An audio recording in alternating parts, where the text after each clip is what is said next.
meron pa ring naniniwala dun sa may bago daw virus ng COVID dito sa Pilipinas. Kayo na po mismo ang magsabi, dinebunk na to ng DOH, pero para lang po dun sa mga nakikinig at nanonood sa atin na nangangamba dun sa mga nagpapakalat ng maling impormasyon.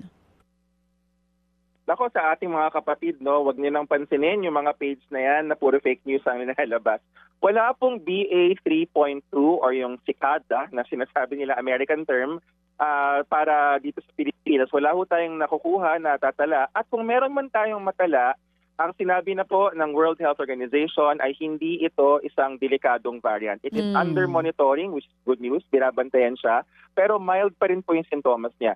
Ang bilang ng COVID natin sa buong Pilipinas, yung exact number nakalimutan ko, pero yung rate drop 60% na mas mababa kumpara sa nakaraang taon sa parehong panahon. So, hindi ho talaga totoo, fake talaga yung lumabas na yan. Wala pong mangyayaring COVID-19 lockdown. Oo, Yusek, yung Zika virus na sinasabi ninyo, same symptoms yun with COVID, pero sabi nyo nga, saang mga bansa ulit ang may spike ng cases ng virus na yan? Karamihan ng naitala nila na BA 3.2 ay nasa Estados Unidos. Ang sintomas ay pareho lang.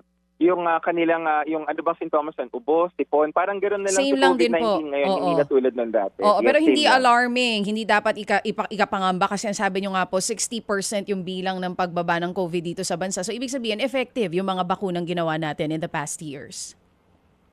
Tama. Tsaka si BA 3.2, actually parang anak-anakan ni Omicron yan which means yung bakunang ginamit natin sa Omicron na tumatakbo pa rin sa ating mga katawan, may laban pa rin doon sa ating nakikita na BA 3.2. Oo. Mga kapatid, para sa iba pang mga balita at impormasyon, sundan niyo po kami sa X, Instagram, Facebook at syempre sa TikTok, True Network PH. Mag-subscribe din po kayo sa aming YouTube channel, True Network. May website din po tayo, truenetwork.ph, at pwede nyo rin po kaming mapanood sa Channel 19 ng aming True FM TV. Lagi pa rin makinig sa radyo dito po sa 105.9 True FM dahil dito, lagi po sa'yo, kapatid. Dito tayo sa totoo.